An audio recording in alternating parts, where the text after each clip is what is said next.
parlons de cette dimension de la bénédiction. Tu ne peux pas entrer ici aujourd'hui, Dieu ne change pas ta situation. Amen, amen.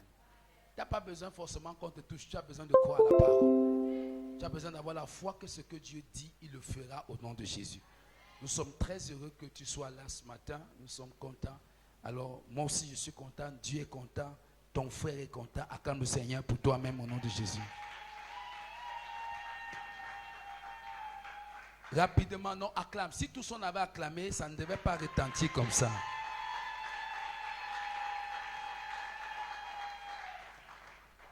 Vous savez, c'est souvent important d'obéir aux instructions. Je me rappelle un jour, une soeur ici à l'église, elle est venue avec un problème. J'ai dit, elle dit que prends cette eau, va et bois. Une autre personne va dire, le pasteur n'a pas prié pour moi. Non, c'est bien d'obéir. N'aimez pas, il ne faut pas que des gens créent des choses pour vous impressionner. Laisse-toi couler dans le vent du Saint-Esprit. Alléluia. Donc, rapidement, nous parlons de quoi? Nous avons dit au premier service, Dieu est un Dieu d'alliance, c'est-à-dire chaque fois que Dieu agit, il agit en rapport à l'alliance qu'il a faite. Genèse chapitre 12 du verset 1 à 2. Allons.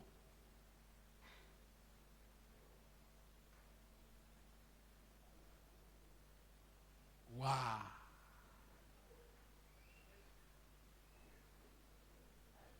Genèse 12, verset 1 à 2. Levons-nous naturellement pour honorer la parole de Dieu. L'Éternel dit à Abraham, Oui. va-t'en dans ton pays, de ta patrie et de la maison de ton père, dans le pays que je te montrerai. Oui. Je ferai de toi une grande nation. Oh, oui. Et je te bénirai. Oui. Je rendrai ton nom grand. Oui. Et tu seras une source de bénédiction. Oui. Je bénirai ceux qui te béniront. Oui. Et je maudirai ceux qui te maudiront. Oui. Et toutes les familles de la terre seront bénies en toi. Amen. Amen. Que Dieu soit béni. Merci Père pour ta parole. Amen. Asseyons-nous. Assois-toi sur la tête de la malédiction. Tu écrases la tête de la malédiction. Amen. Wow. Alléluia. Nous parlons de cette dimension de la bénédiction. Au premier service, nous avons dit que Dieu est un Dieu d'alliance. C'est-à-dire, chaque action que Dieu fait, il le fait en rapport à son alliance. Dans le livre de Exode, chapitre 2, versets 23 à 24, la Bible dit, les enfants d'Israël criaient à Dieu, mais Dieu a entendu leurs cris en se souvenant de l'alliance qu'il a fait avec leur Père. C'est l'alliance qui a permis à Dieu de répondre à leurs cris. Dieu n'est pas un Dieu de pitié. Dieu n'a pas pitié des gens. La pitié n'existe pas en Dieu. Ta pitié n'attracte pas Dieu. Mais c'est l'ouverture de ton obéissance à l'alliance qui permet à Dieu d'agir. Deuxièmement, nous avons dit, quelles que soient les promesses que Dieu fait à ton égard, tu dois fonctionner dans l'alliance. Si tu ne fonctionnes pas dans l'alliance, les promesses n'ont pas de sens pour ta vie. Troisièmement, nous avons dit, marcher dans le règne de la bénédiction, c'est marcher par la foi et par la foi dans l'obéissance au principe. S'il n'obéit pas au principe que Dieu a mis dans la Bible pour la bénédiction, il sera impossible pour moi d'être béni. Un enfant qui méprise son parent ne sera jamais béni par son parent. Un chrétien qui n'a pas de considération pour son pasteur, la bénédiction pastorale ou spirituelle n'aura pas d'effet pour sa vie. Nous sommes ensemble. Parce qu'il y a la bénédiction parentale, il y a la bénédiction prophétique ou pastorale. Ça veut dire quoi? Ça veut dire que mon pasteur parle sur ma vie, les choses viennent à cause de la révérence, du respect et de l'honneur que j'ai pour lui. Mon père physique qui m'a créé dit des choses qui m'a accouché, autant pour moi, permettez, prie pour moi, ou même s'il n'est pas chrétien, il parle sur ma vie, les choses se passent. Pourquoi? Parce que j'obéis au principe du respect. Nous sommes ensemble.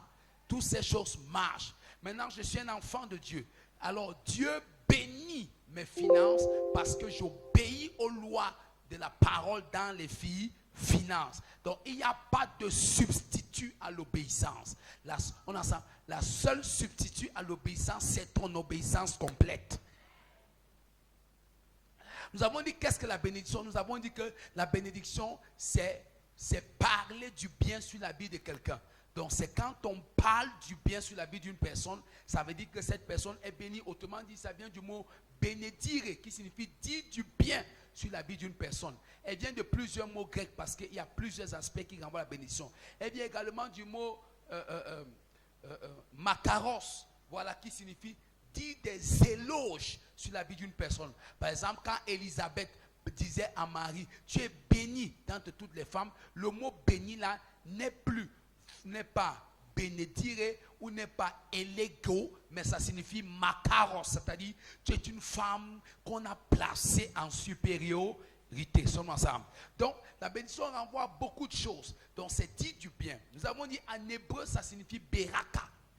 Beraka signifie renvoie à prospérité. La louange de Dieu sur la vie d'une personne, un don ou un traité de paix. Donc, quand quelqu'un est l'expression de la prospérité, on voit des résultats sur sa vie. Ça veut dire qu'il y a beraka sur la vie d'une personne qui signifie bénédiction. Amen, amen. Maintenant, j'ai dit du grec elogeo qui signifie louer une personne, célébrer la personne, invoquer des bénédictions, consacrer une chose par des prières solennelles. Donc ça, c'est la bénédiction. Maintenant, pour rendre les choses terre à terre, j'ai dit que, c'était dire du bien sur la vie d'une personne. Deuxièmement, j'ai dit que la bénédiction renvoyait à quoi? À une atmosphère qui se crée autour de la vie d'une personne et rend les choses probables, et rend les choses favorables. J'ai également dit que la bénédiction, c'était quoi? C'était une odeur de grâce, une odeur de faveur qui est sur la vie de quelqu'un. Partout où il passe, c'est cette odeur qui attire les gens vers lui. Quand on dit que tu es béni, cette odeur attire les gens. Je vais prendre un exemple. La Bible va dire que Jacob, quand on le bénit, on dit tu seras comme l'odeur des champs. Pourquoi on dit l'odeur des champs? L'odeur de la moisson. Vous savez, quand vous passez, par exemple, dans les champs, et que c'est le temps des mangues, vous sentez les mangues, vous sentez les ananas, vous sentez je ne sais pas, tout ce qui est comme, voilà, arbre fruitier ou plante qui a produit des fruits. C'est-à-dire, c'est ça la bénédiction. Ça veut dire, quand on te voit, tu vas sentir les résultats, tu vas sentir la productivité. Nous sommes ensemble. Tes gens voudront être ta compagnie. Tes gens voudront bénir vers toi. Quand un homme est béni, on est ensemble, il devient une source d'attraction. Est-ce que je prêche dans cette salle? Quand un homme est béni, il devient quoi? Une source d'attraction. Si je prêche ici, dis un amen comme le tonnerre. Oh, suis ici. Quand un homme est béni, il est comment? Une source d'attraction. Quand tu es béni, il y a une odeur sur toi. Cette odeur favorise l'accomplissement des choses. Cette odeur favorise le mécanisme, on ensemble, du fonctionnement des choses. Quand tu passes quelque part, tu es comme une source d'attraction. Tu ne sais pas, les gens sont attirés à bénir vers toi. Ils sont attirés à te favoriser. Ils sont attirés à te faire du bien. C'est ça la bénédiction. Est-ce que je prêche ici? Je déclare qu'il sera ton cas au nom de Jésus. Ton amen s'il me fait changer de côté. Est-ce que je peux parler? Tu seras une source d'attraction. Amen, amen. Je peux parler ici. Frère, quand c'est sur toi, ce n'est pas la blague. Amen. Tout le monde veut venir vers toi. Il y a quelque chose qui brille de anormal. Ne voyez pas ça vous parler que je donne seulement les bons mots. Je ne donne pas les bons mots. Je ne donne pas les mots pour te flatter. Amen. Comme on a dit que non, il a souvent les bons mots. Seulement ça. Amen, amen, amen. Seulement ça. Je n'ai pas les bons mots. Il dit ce qui est réel. Alléluia. Seulement ça. Voilà. Donc, c'est ça. Amen. C'est cette odeur. Quand c'est sur toi, tu passes. Vous savez, qu'est-ce qui fait, permettez que je parle comme ça, mes filles entendent. Qu'est-ce qui fait une jeune femme? C'est la qualité du parfum qu'elle met sur elle. C'est pour ça que la Bible décrit ça. C'est dans la Bible, mais comme vous ne voyez pas, la Bible dit que quoi? La Bible dit que quand la femme là voulait attraper le pauvre jeune homme là pour l'amener en enfer de son lit, elle a bien mis les parfums sur elle. Proverbes chapitre 5 et 6. Donc vous comprenez que Dieu sait ça. Quand vous lisez Cantique des Cantiques, il dit qu'il a parfumé sa bien-aimée. Parce que le parfum, et regardez quand on met les aromates sur Esther, c'est pour que quand elle arrive, la dose d'aromates fait que l'odeur pousse le roi à vouloir bien s'approcher d'elle avant de bien voir encore. Est-ce que je prêche ici? Donne-moi un amen à ça. Maintenant, imagine quand tu es béni. C'est donc une odeur de faveur qui est placée sur toi. Maintenant, cette faveur, quand tu passes où il y a les opportunités, on a ça, les opportunités, tu attires les opportunités. Tu attires les relations. Tu attires les connexions. C'est ça qu'un homme est béni. Je vois quelqu'un aller dans cette dimension. Ton amen n'a pas Jésus ici. Je vois quelqu'un opérer à ce niveau au nom de Jésus. Regardez, quand ce n'est blague pas, lisez votre Bible. Quand vous regardez la bénédiction que Moïse a donnée aux enfants d'Israël, ou même Jacob, c'est presque les mêmes choses. Les deux ont vu par le Saint-Esprit. Il dit que quoi? Il dit que la faveur sera sur Asser. Vous voyez un peu ça? Donc une huile de faveur sera sur lui. Et en fait, il dit que tu seras accepté par tout le monde. Donc tes gens te voient, il y a une huile d'attraction, une huile d'attirance. Est-ce que je prêche sur quelqu'un? Quand tu es béni, cette huile opère sur toi. Je prophétise ce soir. Cette huile d'attraction de tout ce qui est nécessaire pour ta destinée vient vers toi au nom de Jésus. Tu es le premier à dire Amen. Tu es le premier à recevoir. Je peux prêcher. Première dimension de la bénédiction, on a dit, il fera de toi une grande nation. Je ne vais pas m'arrêter là. J'ai déjà parlé de son premier service. Ça veut dire que il va te révéler. Non. On a dit, il s'agit, voilà, de la grandeur de ta destinée. La première dimension de la bénédiction, c'est que Dieu te révèle la grandeur de ta destinée. Dieu te montre combien ton existence a une implication. Donc tu ne vis pas pour rien. Il dit à Abraham, premièrement, je ferai de toi une grande nation. Ça veut dire que toi là, on a ça, ta destinée, ta descendance est grande. Donc le premier niveau de la bénédiction, c'est que Dieu te révèle ta fin avant de venir te dire ce qu'il va faire au début. Alléluia. Je ne plais pas autant. Deuxièmement, deuxième dimension, je te bénirai. Je te bénirai, c'est la dimension où Dieu rend quelqu'un capable d'accomplir la grande destinée qu'il lui a révélée. Quand il dit je te bénirai, ça veut dire I will empower you. Je vais te donner une habilité de faire les choses. Est-ce que je prêche dans cette salle? Donc je te donnerai la capacité, je te donnerai le potentiel de faire ce pourquoi je t'ai créé. Oui, je t'ai créé pour les grandes choses, mais je mets en toi un potentiel. Pour bien aimer, je ne vous mens pas. Hein. Il y a une énergie, ce n'est pas tout le monde qui a l'énergie là. Tu as réalisé ça, non? Oui. Parfois, tu te rends compte que ce n'est pas tout le monde qui a l'énergie là. Il y a des gens, après avoir... Et tu vois souvent quand les gens font l'athlétisme là, non? Parfois, tu vois quelqu'un devant, à un moment, il n'arrive plus.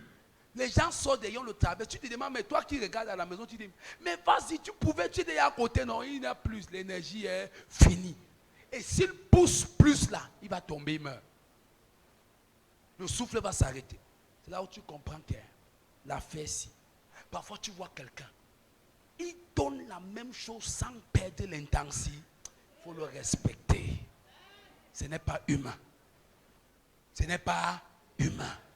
Ça veut dire que Dieu te rend capable. Quand il dit je te bénirai, deuxième dimension, c'est qu'il te rend capable de ce qu'il a dit qu'il fera de toi un grand homme. Il te donne la capacité, il te donne l'énergie, il te donne les possibilités, les forces physiques. Est-ce que je prêche dans cette salle? Si quelqu'un manquait de force, je prie pour toi. Amen. Aïe, aïe, aïe, aïe, aïe, aïe, aïe, aïe, aïe. Shout power. Tu es infatigable. Tu es instoppable. Amen, amen. Quand on te regarde, l'énergie fonctionne toujours en toi. Pendant que d'autres font un petit travail, il est à bout. Toi, tu ne peux que pousser le bouchon. Je prophétise sur quelqu'un. Ça sera ta grâce. Que Dieu te donne la capacité. Il dit le vouloir et le faire. Tu vois ça? Le vouloir et le faire vient de moi. Ça veut dire que, je veux que tu sois une grande nation. Mais pour faire cette grande nation, c'est encore moi qui te rend capable. Est-ce que je prêche dans cette salle? Si tu veux, quand un homme est béni, c'est qu'il a la force, l'énergie. Parfois, tu as des idées. Parfois, tu veux réaliser des projets. Mais il te manque l'énergie. Tu n'as pas la bénédiction pour la chose là. Même le mariage que vous voyez là, c'est pas parce que tu vas venir dire à l'église, je vais épouser un grand homme. Amen, nous sommes ensemble. Il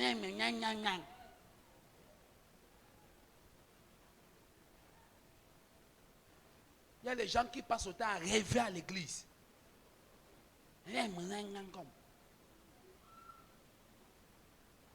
Grand homme. Il y a les endroits où on te demande de t'asseoir. Ça te dépasse. C'est Dieu qui te rend capable. Même épouser un grand homme là, c'est Dieu qui rend capable. Quoique c'est facile. Amen. Nous sommes ensemble. Un jour, j'ai dit à une soeur, tu dis que quoi? Que tu veux épouser un pasteur. Je lui dis, tu peux supporter un pasteur. Toi que je vois là. Amen. Toi que je connais. Je l'aime, je l'aime. Il dit que shut up, tu ne l'aimes pas. Amen. Tu aimes la place où le pasteur s'assoit. Tu n'aimes pas. Tu ne vas pas supporter ça, je te connais. Quand un chrétien va dire un truc de mots, tu vas te mettre pour insulter tout le monde. Tu vas chasser tous les fidèles de l'église. Il te rend capable. Il te bénit. C'est-à-dire, il met en toi la potentialité. La capacité de faire la chose. C'est pour ça qu'il dit, Abraham, je ferai toi une grande nation. Ensuite, il dit, je te bénirai. Donc, pour arriver à ça, c'est moi qui vais te rendre capable. Alléluia. Je prie que Dieu te bénisse. Qu'il te rende capable. Que le potentiel pour accomplir ta destinée vienne sur toi maintenant au nom de Jésus. Parfois, tu as des rêves, mais tu manques l'énergie. Tu sais même qu'il me faut prier pour tes choses, mais la nuit, te lever, tu n'as jamais la force. Ce n'est pas tout le monde qui se lève en plein froid la nuit pour prier. Il faut, c'est une grâce. Pas tout le monde. Amen. Certains de vous, tu as mis les réveils fatigués. Le réveil sont toi-même, tu envoies encore la main. Tu stoppes le réveil, tu dors. Amen. Quand ça veut qu'on a, tu envoies la main, tu stoppes. Amen. Tu dors. Tu sais pourquoi? Tu sais pourquoi tu fais tout ça? Parce que la grâce pour ce que tu rêves là, tu ne l'as pas encore. Parce que quand elle vient, personne ne te demande de te réveiller. Personne ne te demande de commencer à agir. Personne. Il y a quelque chose de surhumain qui est en toi. D'inhabituel. Oh, si j'ai prêché, dis amen. Troisièmement, il dit, je rendrai ton nom grand. Oh mon Dieu. Quand il te rend capable, il sait qu'ensuite, rendre ton nom grand signifie quoi? Chaque fois que Dieu élève un homme, il donne à cet homme, il donne de l'influence au nom de la personne. Chaque fois que Dieu élève un homme, il donne de l'influence au nom de la personne. Pourquoi? Quand il dit je te rendrai grand, ça veut dire je vais répandre ta renommée. Ça veut dire tu seras connu. On ne peut pas être connu de soi-même. Tu ne peux pas forcer pour être connu. Il y a des gens qui bagarrent pour la reconnaissance. Mais quand Dieu décide de rendre ton nom grand, personne ne peut abaisser ce nom. Ça veut dire qu'il répand ton nom. Parfois, il te fait poser un seul acte qui fait que ton nom prend la proportion. Par les résultats que tu accomplis, on parle de toi. Pourquoi? Parce que dans le domaine spirituel, on est ensemble, le nom renvoie à la réputation d'une personne. Chaque fois qu'on appelle ton nom, on parle de ta réputation. Proverbe, si je ne me trompe pas, chapitre 22, allons rapidement.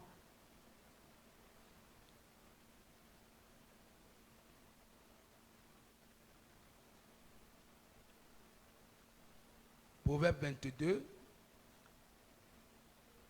qui nous aide.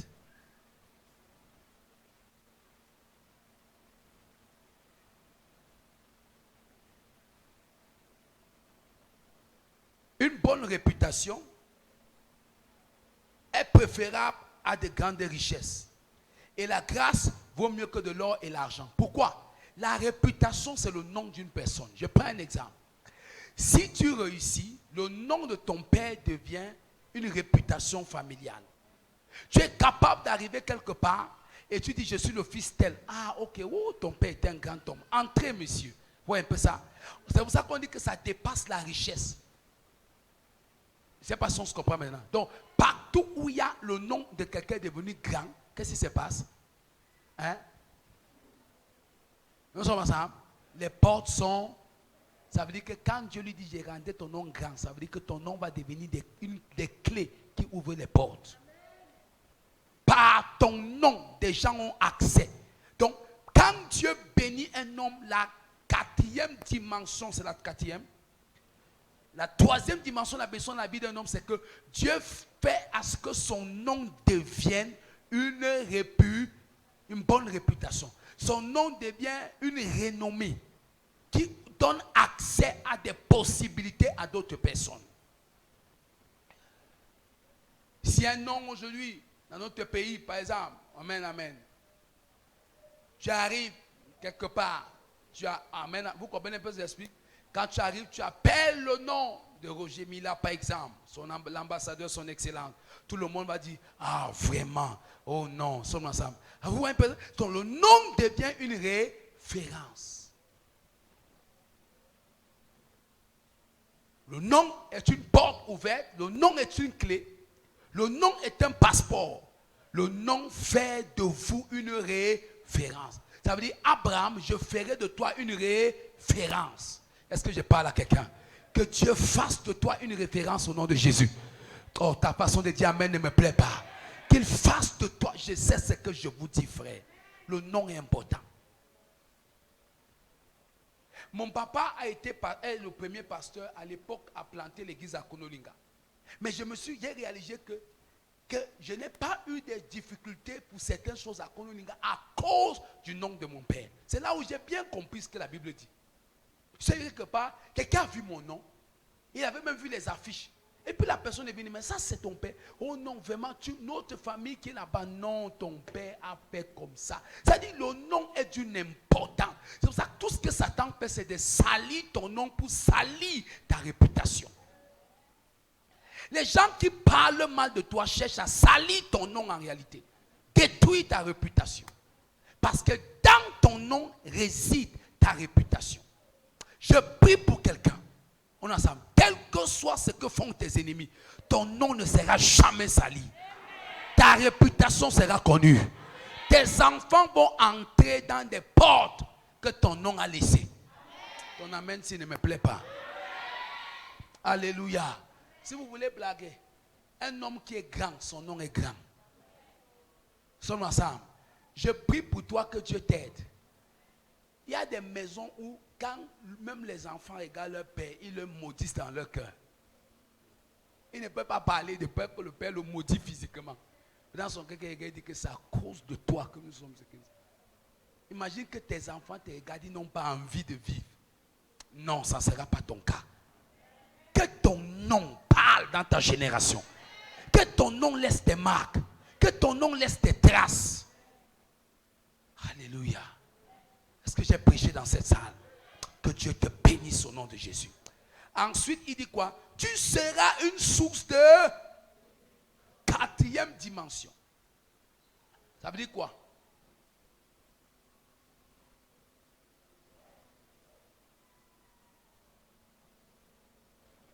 Tu seras une source de bénédiction. Ça veut dire Abraham, quand Dieu fait de toi une source de bénédiction, il fait de toi un canal de transfert de faveur. Par toi, des choses irriguent dans la vie des autres personnes. Tu deviens un fleuve qui coule pour alimenter des vies. Des gens te côtoient, ils sont transformés. Des gens te côtoient, ils sont changés. Quand un homme est béni à la quatrième dimension, il devient un moyen, une source de bénédiction. Un moyen de déversement. Alléluia. Tu seras une source de bénédiction. Ça veut dire qu'Abraham, les gens vont venir boire à la rivière de la grâce que j'ai mise sur ta vie. Bien aimé, si vous savez quand tu deviens une source de bénédiction, par toi des choses se sont manifestées. Par toi des gens sont changés. Par toi des vies sont révolutionnées. Par Des orphelins sont allés à l'école. Des veuves ont des business. Par toi, alléluia, des gens sont devenus des doctorants.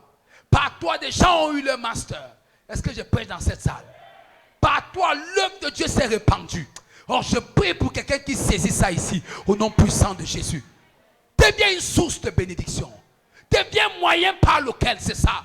Deviens moyen par lequel, Abraham, des nations seront bénies. Des gens seront comblés. C'est ça la bénédiction. Amen. Quand tu as cette dimension, ouais, quand tu deviens une source, quelqu'un quelque part, il dit, je suis le fils d'Abraham. Entrez, tu es une source de béni, parce que ton nom est... Bien-aimé, je prie pour toi. Satan fait tout pour rabaisser ta destinée. Tout pour rabaisser ta destinée. Il fait tout pour humilier tes efforts. Parce qu'il sait qu'un seul toi, amen, est toute une famille comblée. Mais parce que nous suivons ces enseignements, nous sommes sur le chemin de la manifestation au nom de Jésus. Alléluia. Si tu avais moi dire un amen ici. Ah, amen, amen, amen. Qui croit qu'il est une source de bénédiction? Ah, qui croit qu'il est une source de bénédiction? Tu le seras encore au nom de Jésus. Davantage et davantage. Que Dieu t'utilise davantage. Pour que tu sois le pont par lequel d'autres passent pour arriver à un autre endroit. Ce n'est pas un problème si d'autres montent sur ton dos pour arriver quelque part. Ce n'est pas un problème. Aïe, aïe, aïe, aïe. Qui est connecté dans cette salle? Oh, qui sent que c'est lui qui reçoit. Ensuite, qu'est-ce qu'il dit? Cinquième bénédiction. Aie ta Bible à main. Je bénirai ceux qui te béniront. La loi de la connexion. La cinquième bénédiction démontre que, on ensemble, tu deviens incontournable dans la grâce. Je bénirai ceux qui te béniront. Ici, il y a ce qu'on appelle la dimension d'une personne. Donc, ça dit que la bénédiction arrive à un niveau, regardez, je ne sais pas, faute de temps comme on fuit. Regardez, les 4 premiers. Les 4 premiers, amen, étaient rattachés à qui? À Abraham. Mais le 5e se détache d'Abraham. La 5e bénédiction, c'est je bénirai ceux. Ce n'est plus toi. Ça veut dire que vous voulez que je dise quelque chose. Vous ne voyez pas que c'est à la 5e bénédiction que Dieu dit je bénirai ceux qui te. Vous voyez un peu ça? Or, 5 renvoie à la grâce. Ça veut dire que Abraham, tu vas devenir une source de faveur. Quiconque se connecte à toi est béni. Donc, ma grâce sera à un niveau sur toi. Que les gens vont chercher ta faveur. Oh. Dans les 4 autres, c'est moi qui j'ai mis ma faveur sur. Mais à la 5e, les gens viennent chercher ma faveur sur toi. Donc les gens cherchent la faveur en se connectant à ma faveur sur toi. Il y a un niveau de bénédiction que personne ne te demande. Il y a un niveau où les gens veulent venir se connecter. Ça veut dire que tout le monde cherche à te faire du bien. Pourquoi? Parce que chacun sait qu'en te faisant du bien, même si tu ne lui donnes rien, tu peux dire, va dans tes bureaux là, tu rencontres quelqu'un pour moi. Et tu as écrit sur la carte de vie, tu as signé pas. C'est pour ça que c'est 5. 5e, il dit, tu vois, la grâce, ceux qui se connectent à toi, se sont connectés à ma femme. Ça veut dire quoi? Dieu voudrait qu'on soit béni à un niveau où les gens ont besoin de se connecter à nous pour obtenir ce qu'il a mis chez nous. 6e, amen. Il dit, je maudirai ceux qui te maudiront. 6, c'est le chiffre de l'homme. C'est pour ça que vous voyez, il y a je maudirai ceux qui... 6, c'est le chiffre de l'homme. Je maudirai ceux qui te maudiront. 6, c'est le chiffre de l'homme. C'est pour ça que quiconque vient avec les mauvaises intentions, donc quiconque vient humainement avec le cœur de la méchanceté de l'homme contre toi, il est maudit. Parce que ce n'est pas moi, Apocalypse dit que si c'est le chiffre de 600 je maudirai ceux qui te maudiront. Il a d'abord dit, je bénirai 5. Pourquoi? Parce que c'est la grâce. Mais 6, la malédiction est au chiffre 6. Amen. On se comprend? La malédiction est où? Au chiffre 6. Il a dit, je maudirai ceux qui te maudiront. Quiconque te maudit est maudit. Quand un homme est béni, même quand tu parles mal de lui, tu as des problèmes. Ils ne me comprennent pas ici. Ne parlez jamais d'un homme qui est béni en mal. Je vous donne un con. Un con. Ne faites jamais, dis à ton voisin, ne faites jamais ça.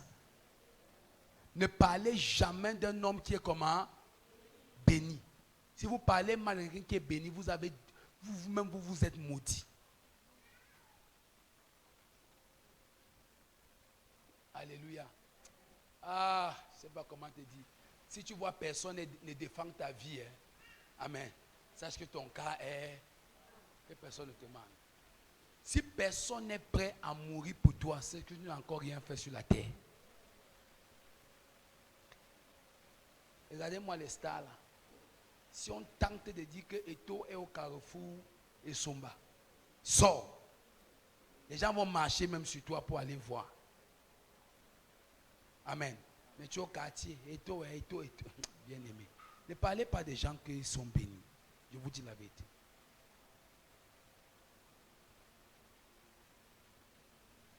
Alléluia. Ne tentez pas. Amen, amen. J'ai vu quelqu'un qui a parlé mal d'un papa que Dieu a tellement béni. Un de ses enfants lui a dit, si tu ouvres encore la bouche, le peu que tu as travaillé dans ta vie là, je vais t'attaquer dans les tribunaux. Donc, je vais multiplier même 1000 avocats. Il lui dit, j'ai l'argent pour te détruire spirituellement et physiquement. Pour que tu saches qu'on ne parle jamais mal de certaines personnes. La bénédiction est bien, ça te donne une foi. Est-ce que je parle à quelqu'un? Le monsieur a reçu des attaques de partout, au point où il était obligé de monter, demander pardon. Il vient sur sa radio insulter les gens. Il y a les gens que quand ils insultent, il faut les maudire. Les gens là, on leur dit qu'on te maudit, tu es un bâtard. On te donne encore quelques mois. Si tu ne demandes pas pardon. Mais les monter, demander. Ne tente pas. La bénédiction est bien, c'est bien. Quand tu maudis quelqu'un que Dieu a béni, tu es automatiquement maudit. Ici, c'est ce qu'on appelle l'onction de la protection sur Abraham. Donc, Abraham, tu arrives à un niveau où, même si quelqu'un chez lui parle mal de toi, il a des problèmes. Ça, c'est un conseil que vous donnez. Ne parlez jamais mal des gens que Dieu a bénis. Ne faites jamais ça. C'est mon conseil que je vous donne. Si vous voulez, vous comprenez. C'est un conseil. Ne parlez jamais mal de quelqu'un que Dieu a béni. Surtout si la personne marche avec Dieu. Fais attention. Tu perds ton temps. Tu perds ton temps. C'est pour ça que vous voyez beaucoup de chrétiens sont là, les affaires ne marchent pas. Ils ont déjà parlé mal des frères, parlé mal des pasteurs, parlé mal de tout. Amen. C'est pour ça que je disais à quelqu'un à Douala, que quand quelqu'un vient maintenant me demander que homme de Dieu prie pour moi, je lui demande, je lui pose la question, tu as cru en quelle année? Tu sors de quelle église? Pourquoi? Parce qu'il y a des gens qui traînent sur eux la malédiction. Ils traînent sur lui quoi? La malédiction. Ils traînent sur lui quoi? La malédiction. Amen, amen. Faites très attention. Dis à ton voisin, faites très attention. Ne parle jamais mal de quelqu'un que Dieu a. Jamais. Si tu veux suivre mon conseil. Même si certaines choses que tu sais, c'est vrai. Tu restes ce mantra.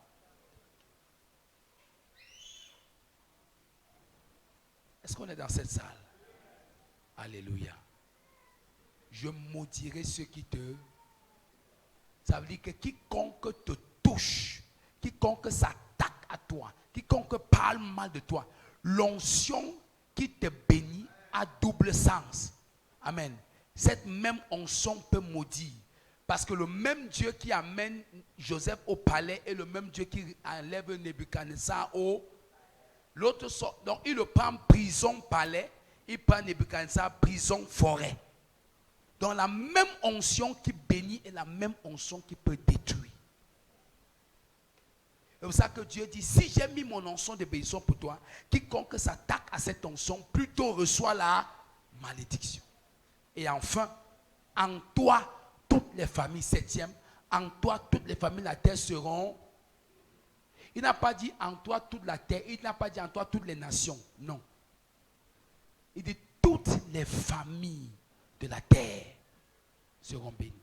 Ça veut dire quelconque famille est connectée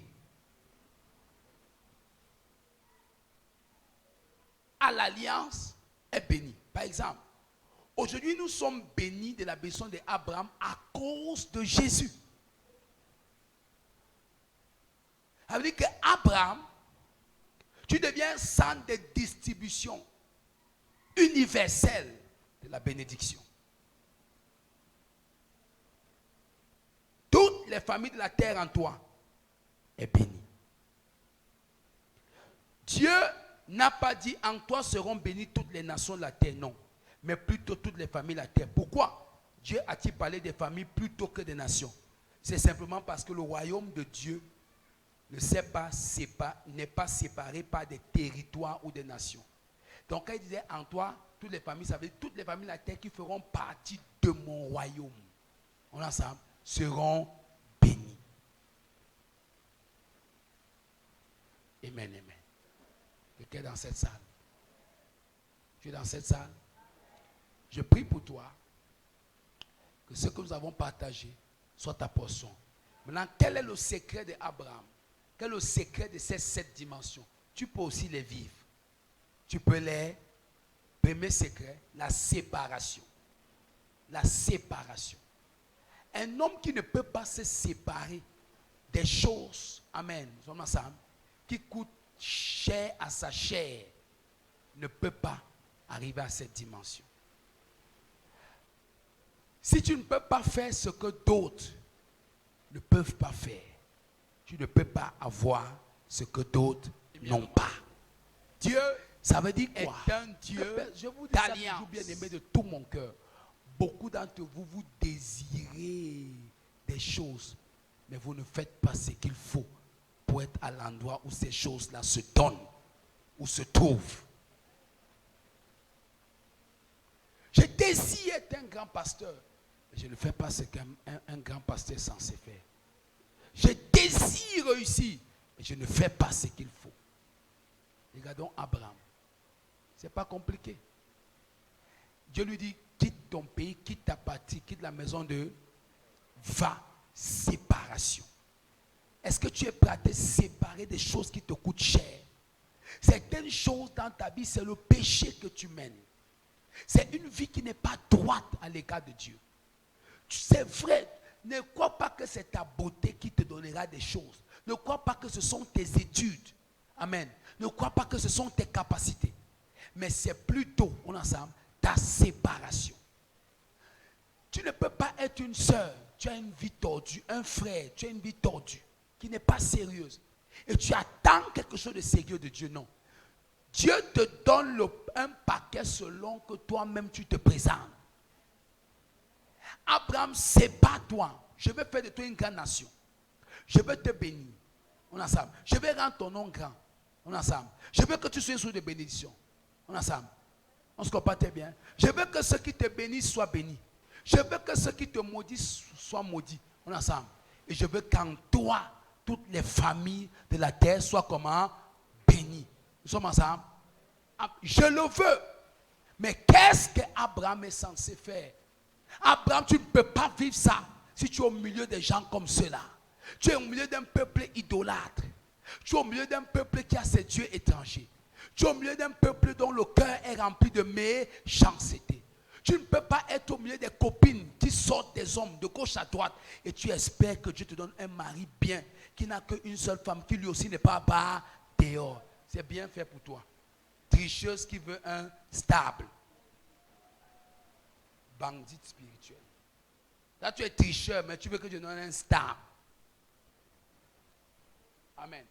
Écoute-moi bien, soeur. Ce n'est pas possible. Tu ne peux pas être tricheuse et tu veux un stable. Donc, Abraham, si tu quittes ces gens, la Bible dit que Abraham obéit. Si tu te sépares de certaines choses, ça c'est la première étape, la séparation.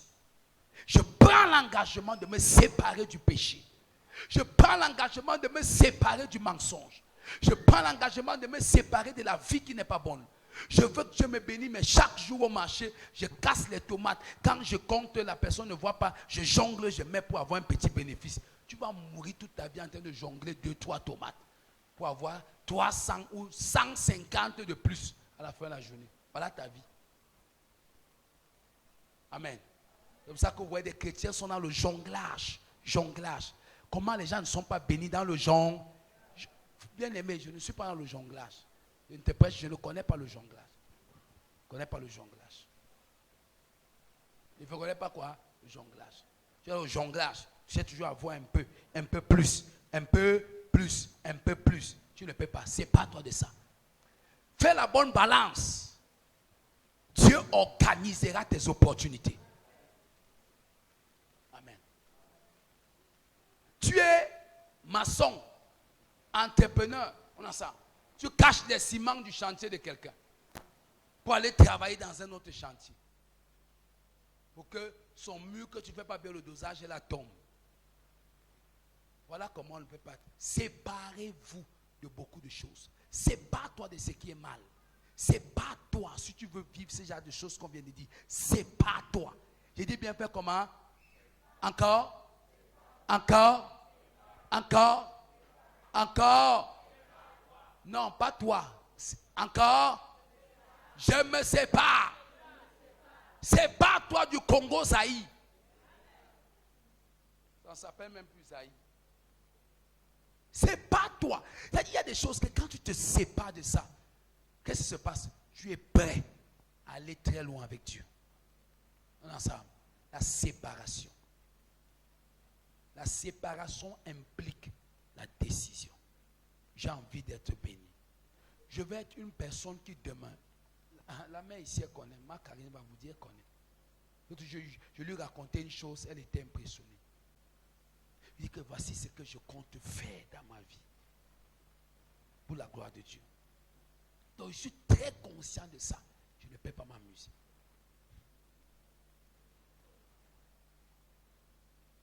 Il disait à un pasteur ce matin quand on venait à la voiture, il disait que bien aimé, je ne peux jamais marcher avec tel groupe de personnes. Parce que je sais où je pars. Je sais ce que je veux devenir. Je ne veux pas salir mon nom, le nom que Dieu veut me donner au milieu de pareilles personnes. Sépare-toi. Tu sais qu'en marchant avec ces gens, tu auras des avantages. Amen. Donc, ils peuvent te faire prêcher partout. Mais en même temps, tu sais que c'est des personnes qui ont des mauvaises histoires. Qui laissent aussi partout. Et tu seras confondu à ça. Sépare-toi. La séparation implique la consécration. Donc, quand tu te sépares, le deuxième secret, c'est la consécration. La consécration signifie que tu acceptes d'être mis à part pour ce que Dieu veut faire avec toi. Tu acceptes d'être mis à part. Amen. Oui, c'est vrai, la séparation traite avec le péché. Mais la consécration traite avec l'élimination de tout ce qui est fardeau. C'est-à-dire que ce n'est pas un péché, mais ce n'est pas utile pour que tu ailles très haut. La télé, par exemple, amen, la télé c'est quoi?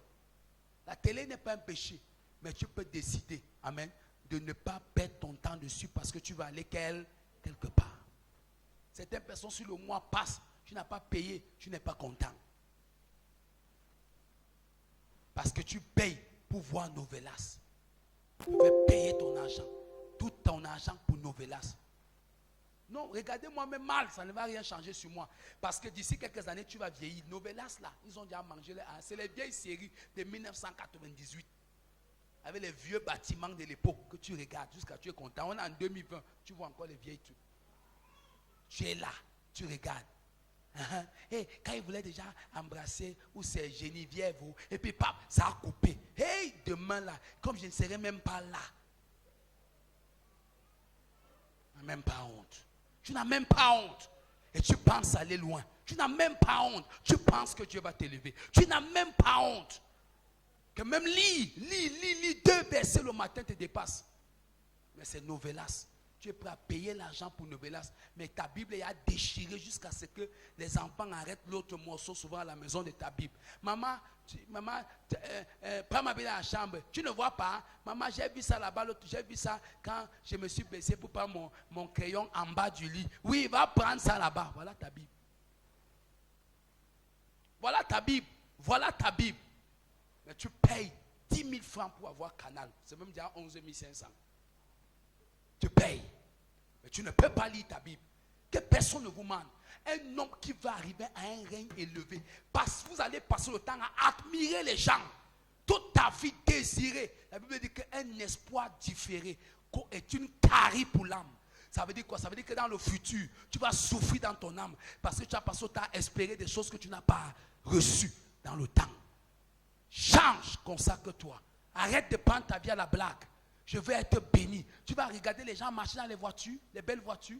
Tu crois que tu vas marcher dans les belles voitures en regardant Novelas? Ceux qui te livrent Novelas sont dans les belles voitures. Regardez combien de femmes sont esclaves dans les ménages de Novelas en longueur de journée. Elles changent Novelas. C'est Passion TV. Ce n'est plus Passion TV. Il y avait un autre qu'on appelait Nina TV. C'est déjà fini. Je ne vois même plus ça maintenant dans certaines maisons. Ajoutez encore. Hein?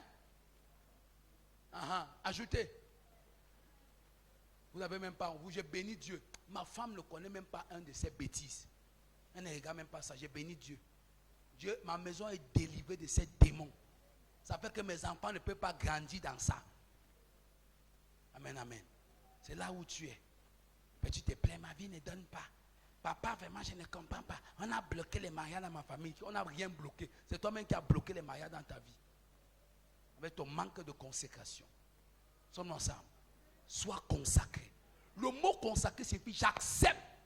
Je me suis séparé, on est d'accord. Mais j'accepte me priver de certaines choses qui ne sont même pas un péché. Mais pour être connecté à l'objectif que je vais atteindre dans ma vie avec Dieu. Donne-moi un amen comme le tonnerre. C'est dur, mais c'est vrai. C'est vrai. Jusqu'à quand? 2020 est déjà arrivé. 2021 est fini. 2021, bientôt on va dire nuit de la traversée. Tu vas bénir ça à la traversée, habillé plus que jamais, pour attendre la prophétie de 2021. Chaque année, je reçois. Laisse même un peu l'air là respirer. Sommes ensemble. Deviens conscient. Abraham était un consacré. Amen. Dans le mot consécration, le mot circoncision. Dieu va circoncire tout ce qui peut être un obstacle à l'élévation de ta bénédiction en toi. Parce que cette bénédiction ne doit pas être détruite par des choses qui sont en toi. Et enfin, l'adoration. Dernier secret. L'adoration quoi? Ça veut dire que ton obéissance est devenue complète à Dieu. Tu obéis Dieu à un niveau où Dieu puise en toi la satisfaction. C'est ça l'adoration. C'est pour ça qu'il dit Abraham, il n'y a personne comme toi. Sommes ensemble. Non, mon fils, non, c'est quelqu'un d'exceptionnel. Alléluia. Gloire à Jésus. Si tu comprenais ça comme je comprends, c'est que personne ne peut vivre en dessous de la moyenne 16. La moyenne c'est 16, ce n'est pas 10. Que Dieu te bénisse. Peut-être tu as entendu la parole ce matin. Tu n'es pas né de nouveau. Tu n'as pas encore donné ta vie à Jésus. Tu sais que tout ce que cet homme a dit est vrai. Je sais ça. Amen. Mais tu ne peux avoir accès à cette dimension si Jésus entre dans ton cœur. Je te donne l'opportunité de venir à Jésus ce matin. Si tu es ici, tu n'es pas né de nouveau, lève ta main. Jésus n'est pas encore entré dans ton cœur. Fréquenter une église est différent de naître de nouveau. Amen. Tu es ici, tu n'es pas né de nouveau et tu veux le faire. Lève ta main, cette parole te touche et tu veux venir à Jésus. Lève ta main. Tu es touché, tu sais que oui, c'est de moi que le Seigneur parle ce matin. Je sais que je ne peux pas avoir accès à ces choses si je ne viens pas à lui. alors lève ta main et je vais prier pour toi. Si tu es ici, je vais compter jusqu'à 5. 1, 2. Si tu t'es levé, si tu es là, lève-toi. Si tu as levé la main, tiens-toi debout. C'est que cette parole est pour toi. Tiens-toi debout si tu as levé la main. Jésus, tu veux que Jésus entre dans ton cœur. Cette parole t'a touché. C'est important. Tu ne le fais pas pour moi. C'est la seule manière pour Dieu de te visiter ce matin. Dieu ne peut pas te donner la dimension que j'ai prêchée s'il n'est pas en toi. Sommes ensemble. S'il n'est pas en toi. Si tel est le cas, avance. Je vais prier avec toi. Rapidement. J'entends ta douce voix. Je viens à toi. Je viens. Je viens, ô Seigneur.